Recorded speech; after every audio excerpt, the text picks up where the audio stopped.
Welcome to Promote, Profit, Publish. I'm your host, Juliet Clark, and you authors, you're going to love today's guest. But before we go over to her, I want to remind you to go over and take our Promote, Profit, Publish quiz. Go to www.promoteprofitpublishquiz.com. Find out if you're really ready to promote. You may have written that book, or you're in the process, but if you're not building an audience, who's going to read it? So you may have a lot of other things to do in the interim, and don't be one of those people who gets it written and then looks for your audience, because you don't know if it's the right audience. So there, take that, go over and take the quiz. Also, don't forget to go over to YouTube and subscribe to us, Superbrand Publishing. And all of these people, if you're listening on podcast or reading the blog, which if you're reading the blog, you're probably not hearing me. Duh, it's Monday. You can see all these people live over on YouTube. Find out if you've seen them before, or, you'll recognize them next time you see them talking. So today's guest is Sheila Kennedy, and she believes that everybody has a story to tell. Sheila Kennedy supports others as they write their wisdom, speak their stories, and impact the world. An author, publisher, and marketing and publicity strategy, Sheila opens the doors of opportunities for authors, speakers, and entrepreneurs to be seen, heard, and hired. Welcome. How are you today? I am wonderful. Thank you. How are you? Thanks for having me today. Oh, I'm glad to have you. I've been trying to get you on for a while, and I think you missed the invite a while back. So let's talk a little bit about, you're not only a writing coach, but a confidence coach as well. And that's how I started. Yeah, yes, that's important. It actually really is, because I find that I do more coaching, confidence coaching, if you will, than anything else. And because, as you know, Juliet, people, when they're ready to write stories about their life, especially, it is an incredibly vulnerable process that most people aren't really prepared for. They say they want to, and they're excited, or maybe they've written and it's time to hit go on the publish, and there's just something that kind of gets in their way all the time, whether that's imposter syndrome, whether that's just fear of success, whether it's fear of failure, whatever it is. They don't want to be critiqued. They don't want people to think the wrong thing about them. They get really lost in that sometimes. And instead of letting them slide further down the rabbit hole, I pull them up. That's amazing, because I've actually noticed that about the last two people, that maybe three, that we've published books for, they fall apart. Like in that, while the book's being set up, that period where there's formatting and cover design and we're putting together the bestseller campaign, they start to really, I can notice it when it starts to look like overwhelm, which is me getting in my own way. There's a lot of imposter syndrome, a lot of fear, which I do remember from my own book. I was really scared that, people would judge me, and some people did. They wrote awful reviews that were hurtful. But at the end, I remember saying to myself, well, how many books have you written? Well, exactly, right? And it's the whole Brene Brown, quote. I don't even want to hear from people who aren't in the arena. Like, mm-hmm. Unless you're willing to do this, don't you really, your opinion doesn't matter to me. Because, exactly. For as hurtful as it can be sometimes. So tell me, here's what I see when you talk about that, that vulnerability. I find that there are two groups, and you must bring them in the middle somehow. There's that group that, like, getting emotion and vulnerability out of them is like pulling teeth. And then there's that other end of the spectrum where the whole book is TMI and details about their story. And so how do you balance those two types of people? I always have them ask one question as they're writing and as they're reading it afterwards and as I edit. It's, does this information enhance the reader experience or take away from it? And if it's a detail that enhances their experience because they need to know it, then it's fine to leave in and be descriptive and whatever. If it really is just distracting, or it takes away from the purpose of the book or what you want the outcome to be for them, then you take it out. And that's basically what I, use as my guidepost all the time. Awesome. Okay, so you also write a lot of memoirs. I mean, is a memoir just a big TMI? I don't read many memoirs. How do you figure out when someone's telling their life story? I mean, you probably apply the same question, but what is important and what isn't important, and how do you get to the heart? Are these memoirs for just for the family, or are they for mass consumption? Most of the time it's for mass consumption, but I think one of the things that people mistake is that a memoir is actually just a story of somebody's life. It can be a minute, it can be 50 years, it can be 30 years, it can be, a month, it can be just one event. It's not an autobiography. And so you're really just getting engaged in telling the story of a life, of some part of your life. And so again, you look at it through the same thing. Does this enhance the reader's experience? Do they need to know that, I had somebody writing a couple weeks ago that was like, I got in the car, I turned the car on, I drove for 5 miles, I stopped the car, pulled the keys out, sat there for a minute, opened the door, got out, walked up the stairs to the apartment. That's like tedious. Right. I was like, yeah, no, this doesn't enhance the reader experience. We all have gotten in and out of cars and, we know the process. But if there was, something that was very descriptive that we wouldn't have otherwise known but needed to understand, then by all means, we put that in because it enhances the reader's interaction with that. So a lot of people are feeling like memoirs are not important and shouldn't be written unless you were big and famous and everything else. I absolutely disagree with that. It might be a little bit harder to sell. That might not sell 1 million copies, but you will sell. There is an audience. You just have to find the audience. It's a matter of connecting with them. Yeah, I think I've only done 2 memoirs. We've only published, and the first one was, wait, how many husbands have you had? And the second was supposedly a secret, but it turned out that everybody knew it. So, well, and I am just honored by the memoirs that I've gotten to be a part of and to help form. And they're incredibly touching usually, and funny and things like that. And I wrote a memoir with a New York State Supreme Court justice, and he said, I want to write a book about the funny things that happened in my while I was on the bench. He was on the bench for 33 years. And I was like, well, okay. I said, that's fine. I'm going to come over and you sit down and we'll, I'm interviewing him. I'm like, you tell me all the funny stories. And he told me about, I don't know, we sat there for a few hours and he's telling me all these stories. I'm writing them down and I was like, uh-oh. I go, is that it? He's like, well, yeah, that's all I can remember right now. I was like, is there going to be a lot more? He's like, I don't know. He goes, why? I said, because this isn't enough for a book. I said, this is like a chapter of a book. I said, so let's tell the story of your time on the bench, but it's not, and we can infuse humor throughout.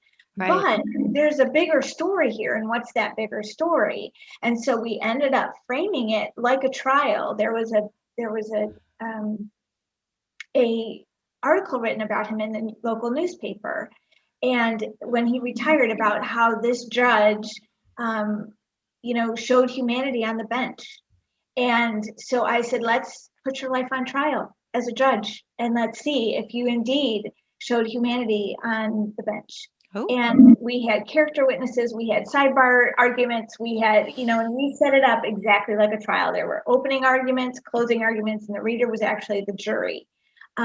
Deciding whether or not the judge showed humanity on the bench. And it was great. And we had one chapter that was all the funny stories. He was bald. So the name of that chapter was I lost my hair, but not my humor. Oh. And so it was great. And everybody has loved the book. Uh-huh. So sometimes, it feels like a tell-all, and it feels like, like who would care? But it's really finding the angle of the story you want to tell that will be appealing to an audience. Yeah, no, I agree. I agree. We actually have a book that we're doing the prep work, the promo work for a child psychologist, or now she, not psychologist, psychiatrist, who's sort of given up child psychiatry and now she's more in adult psychiatry, but she's telling stories when the full moon gets. Mm. There is truth about people get crazy with the full moon, but it's so funny because when I read the first draft of the book, it's these stories about, literally crazy people. But at the end of every chapter, she sort of gives a synopsis about, how you can help these people, a little bit of diagnosis. So there's definitely help in there, but some of the stories are just like, some of them are funny and some of them are like, oh my God, like, wow, how does someone even get like that? And you realize that there are a lot of crazy people out there. But the book is meant to help, but there's funny things, there's things where you would just want to cry and just your stomach just Yeah. feels so bad for people. So that's amazing. I love the way you set that up. That was so creative.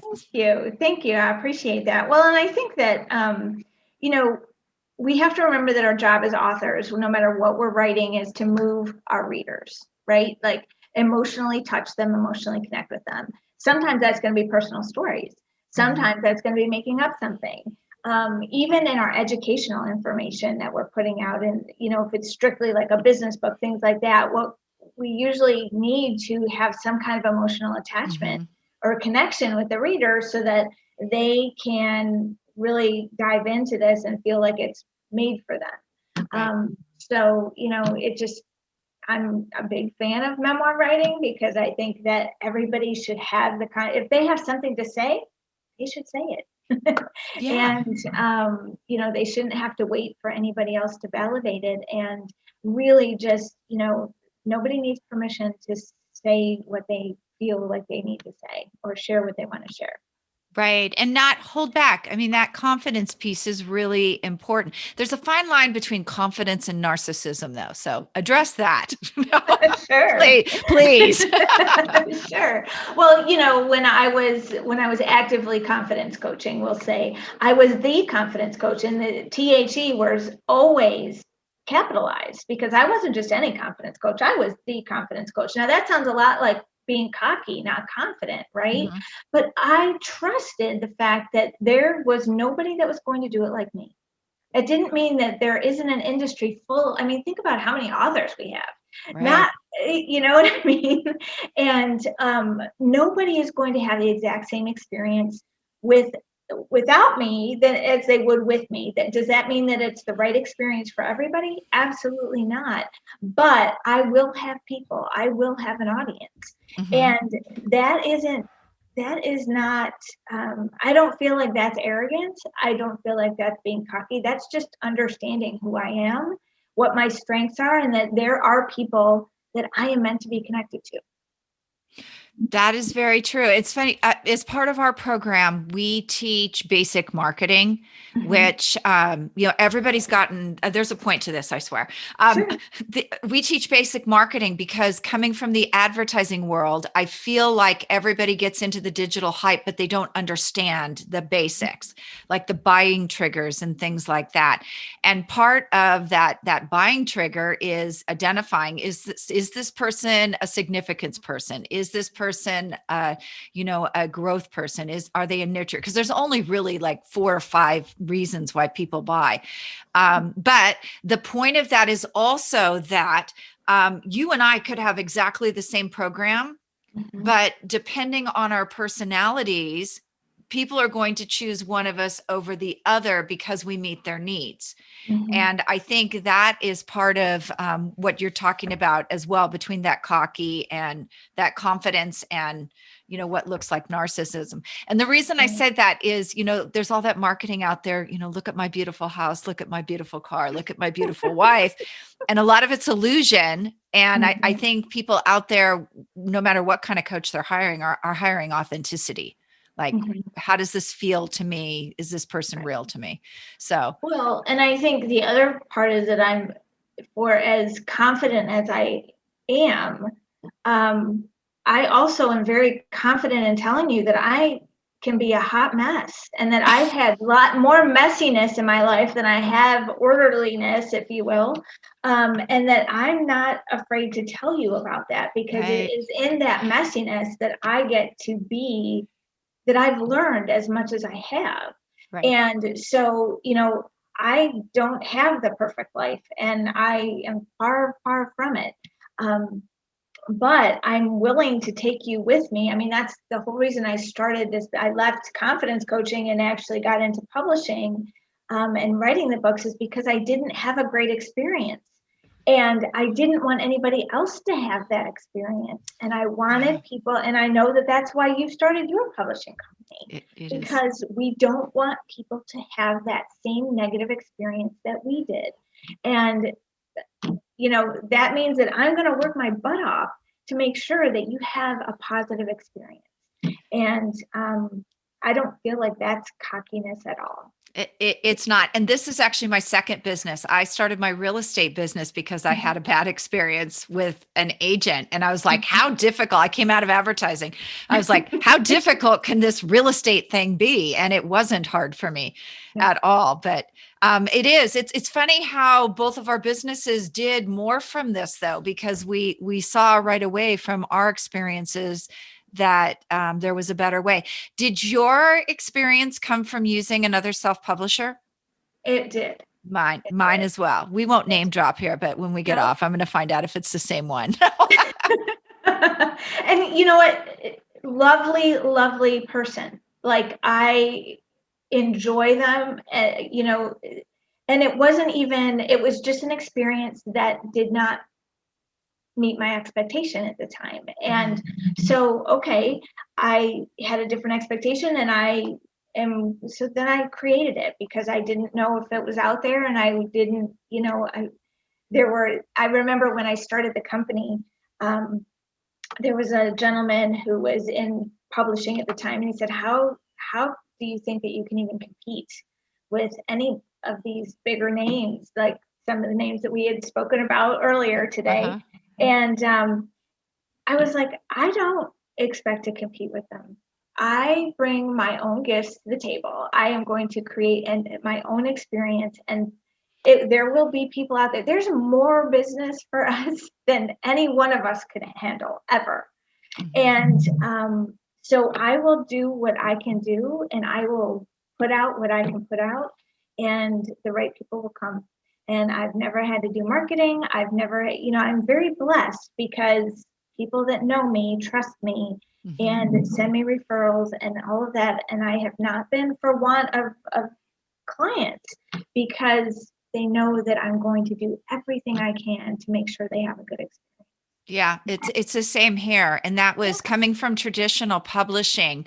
I thought I had an expectation of what my experience with a self-publisher would be like. And I have to tell you, I was pretty much appalled. Like, you're charging for what? Wait, like, that doesn't do anything. One of the big ones was the list, $2,000 and we'll send your book out to our list of 1 million people. Well, I'm smart enough to know that your list of 1 million people are not looking for my mystery novel. They're people who want to publish a book. So I'm paying for you to brag, right? Basically. So it was things like that I think the big thing was that, like, for you and I, we speak this language of publishing, and we can look at a contract and we can say, yeah, that's not something you need. That's not something you need. Versus, if an engineer comes in and writes a book, they don't understand the language. So I think that is the important part, is when people get these contracts, they don't understand what they're actually getting. And then there's a huge disappointment in all that. So I think the smaller people like us who actually provide a real quality hand-holding experience are the publishers that people need to be with to not be disappointed in what's happening. Right. Well, and I think that they maintain so much more control. They, all of those things. And I also, we won't get into how much money it actually saves people in the long run. Publishing with the big five, and if you look at the amount of earning power that you lose over the course of time, You may not have to put up any money for services up front, but you are certainly paying for that.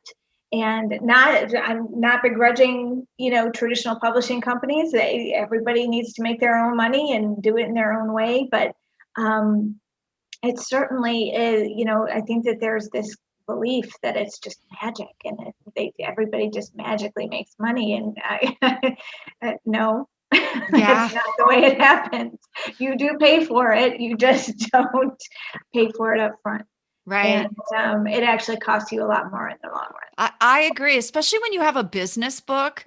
I think Mhm. it's better to self-publish that business book because then Absolutely. you have control over all the marketing. You can integrate Mhm. it into your business in, whatever way you want. For most of our clients, we consider that business book a loss leader that Mhm. just get to know you product. So our expectation going in is don't expect to make your money here.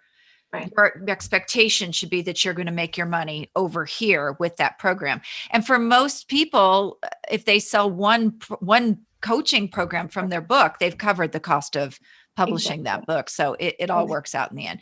So Sheila, where can we find you if we want to talk to you more, and what have you got for us?